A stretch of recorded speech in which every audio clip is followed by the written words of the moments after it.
서울의 전세가 한 달 만에 뭐 2억까지 올라갔고, 지금 전세의 시장들의 흐름들은 어떠냐? 2년 뒤는 이 전세 가격들이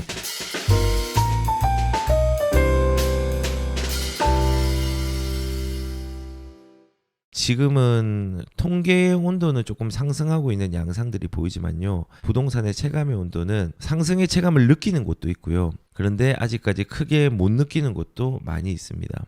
그래서 전체적으로 보면요, 지금은 급등하는 시기도 아니고요, 급상승하는 시기도 아니고요, 어느 정도의 시장의 가격들이 이제 회복하는 시기라고 이제 볼 수 있습니다. 전세 시장은 어떨까요? 전세 가격 지수의 변동률의 추이를 보면은 올해부터 조금 움직이기 시작했죠. 그리고 생각보다 많이 움직이는 지역도 있습니다. 거기에 대한 반증으로 은행권의 전세자금 대출의 규모를 보면요, 이런 식으로 내려가다가 지금 사실은 전세가 빌라왕에 대한 부분도 이슈가 되고 뭐 여러 가지 전세 사기에 대한 이슈가 많이 되면서 전세보다는 월세를 선호하는 현상들이 생겼지만은 금리에 대한 부분들이 어느 정도 멈추는 시점에 대해서 부터는 또 전세에 대해서 신경을 쓰고 마음을 좀 쓰는 어떤 물건으로 조금은 변환되기 시작했죠. 그래서 이렇게 보시면은 올해 1, 2월, 3월 정도 지나면서 전세 자금 대출에 대한 규모들이 점점 커지고 있는 양상들이 생기기 시작했습니다. 그래서 전세값은 이렇게 움직이고 있습니다. 그러면 실질적으로 전세가 지금 일어나고 있는 데는 어디냐? 서울의 전세가 연초 대비해서 30% 껑충, 그리고 통계도 이렇게 강남 4구라든지 뭐 여러 군데에서 통계에서도 모두 상승폭이 확대하게 되었는데, 지난달에 14개였는데 반포의 아파트 전세 구하려다 깜짝, 이게 한 달 만에 뭐 1억씩 1.5억씩 뭐 많게는 2억까지 올라갔고, 여기가 이제 원베일리 얘기를 하는 거군요. 원베일리 같은 경우는 물량이 엄청 많고요. 지금 전세로 시중에 나와 있는 매물 자체는 1000개가 넘습니다. 그런데 여기에 전세가는 그 매물과 상관없이 꾸준하게 지금 올라가고 있습니다. 너무 신기하게도. 그래서 지금 사실은 전세에 대한 부분들이 뭐 상급지뿐만 아니라 조금 중급지에서도 전세에 대한 움직임들이 조금씩 올라가기 시작했고, 실질적으로 이게 뭐 매매가보다 조금 더 움직임의 폭들이 좀 크게 일어나고 있는 지역들이 많이 있습니다. 그리고 이 전세에 대한 부분들이 서울 아파트 역전세 난 우려 줄어라고 했는데, 많은 사람들이 역전세에 대한 고민들을 이번 하반기에 많이 했지만은 정책적으로 대출을 조금 어느 정도 풀면서 조금 막을 수 있는 여지들을 마련했죠. 그리고 실질적으로 역전세의 비중이 점점 줄어든 양상들이 생기기 시작했습니다. 다만 우리가 2020년도 7월에 임대차 입법이 시작이 되었고, 그 시점을 통해서 2021년도부터 2020년도까지 되게 이제 고가의 전세가들이 많이 맞춰지기 시작했잖아요.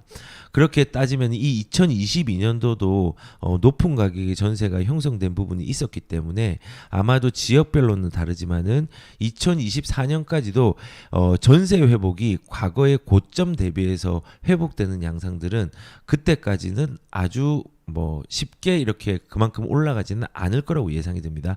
다만 분명한 건요, 지금 전세를 맞추는 게 아마 2년 뒤보다는 훨씬 더 싼 전세 가격일 겁니다. 2년 뒤는 이 전세 가격들이 정상화된 가격으로 돌아와서 지금보다는 높게 맞출 수 있는 여지가 있으니까 우리가 부동산 전략을 짤 때 잘 생각하고 고민을 하시고 전세를 좀 바라보시면 좋을 것 같습니다.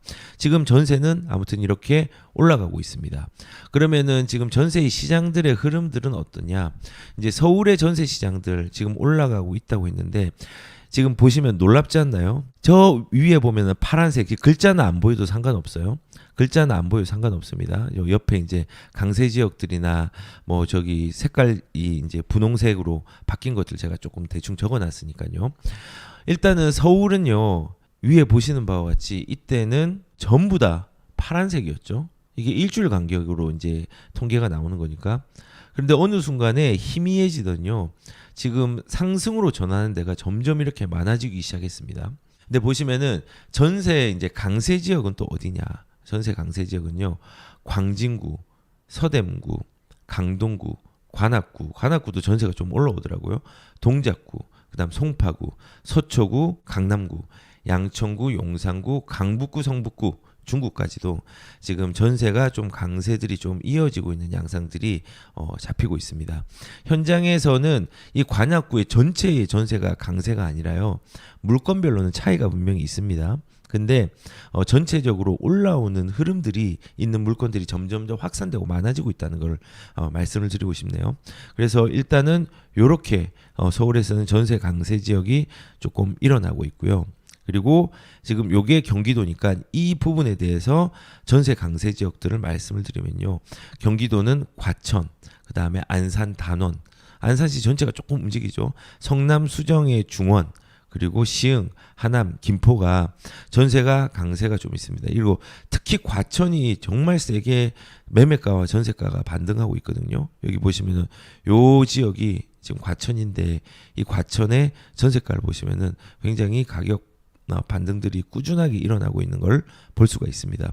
그래서 실질적으로 통계 KB 통계에서 뭐 이런 추이가 있고 대출도 마찬가지로 늘어나고 있고 현장에 나오는 언론에서도 주요 지역들을 중심으로 이런 전세가가 올라간다고 하고 있으며 그리고 이런 전세 시장의 흐름들이 KB 통계상에 또 실질적으로 둔화 양상이 아니라 그냥 상승이 잡힌 물건들이 계속 늘어나고 있다. 라는 지역과 물건들이 늘어나고 있다는 것들을 알 수가 있습니다.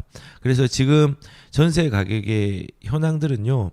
이런 식으로 흘러가고 있다는 겁니다. 그런데 실질적으로 이 시장에 대해서 정부는 어느 정도 거래량이 늘어나고 있고 전세에 대한 부분들도 막았다라고 생각을 하고 판단을 하고 있습니다.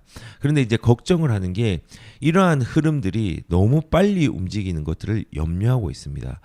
뭐 이제 이런 그 정관 대우에 대한 카르텔을 좀 없애겠다. 뭐 그다음에 뭐 이런 아파트에 대한 안정성 확보를 위해서 뭐 어떤 조치를 취하겠다라는 부분들 뭐 여러 가지 얘기를 했는데 원희룡 장관은 이 집값에 대해서 지금은 올라가는 추이라고 인지하고 있다라는 부분들이 이 기사 내용들이 조금 간간히 제가 보였습니다. 그리고 이제 했던 말이 집값은 대세 상승 바람직하지 않다. 꾸준한 공급 신호가 중요한데 이 공급이라는 게 바로 나오게 할 수는 없잖아요. 그러니까 일단은 행정 절차를 빠르게 실행을 해서 물량들이 부족하지 않도록 이끌겠다라는 부분도 있지만 반면에 이 상승이라는 부분들이 일어나면은 우리가 대출에 대한 부분이 수요층을 늘리는 거잖아요. 이 수요층이 많아지는데 공급이 부족하면은 매우 힘든 상황이 됩니다.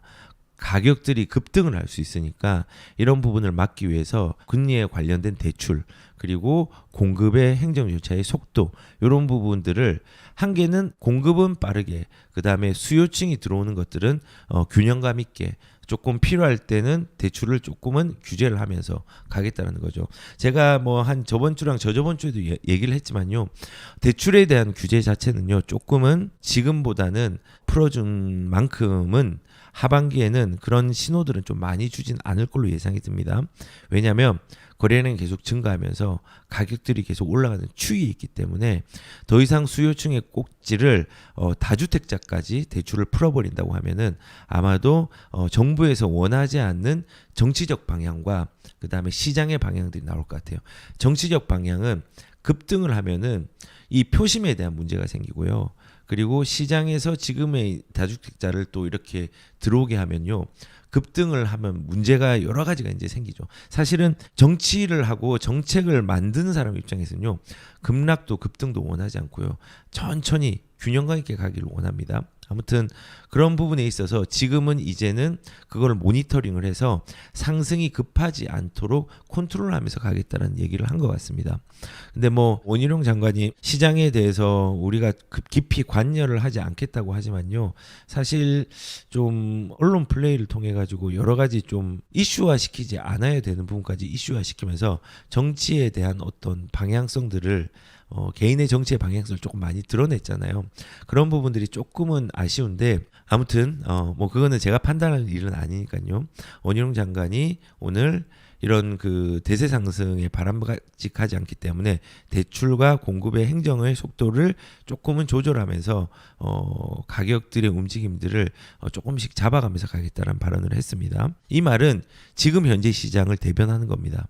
지금 시장이 가격이 오르고 있다는 겁니다. 오르고 있고 거래량이 늘어나고 있다는 것을 또 반증하는 겁니다. 그래서 지금 국지적 상승은 있지만이라 했는데요. 국지적 상승이 아니라 서울과 수도권의 일부 지역들은요, 꽤 많은 지역이 상승으로 전환을 했습니다. 예, 그리고 기울기를 완만하게 해야 시스템의 충격을 최소화할 수 있다라고 얘기를 했는데, 아무튼 정부 입장에서는 이렇게 유도하려고 수요와 공급에 대한 조절들을 조금 할 것으로 예상이 듭니다.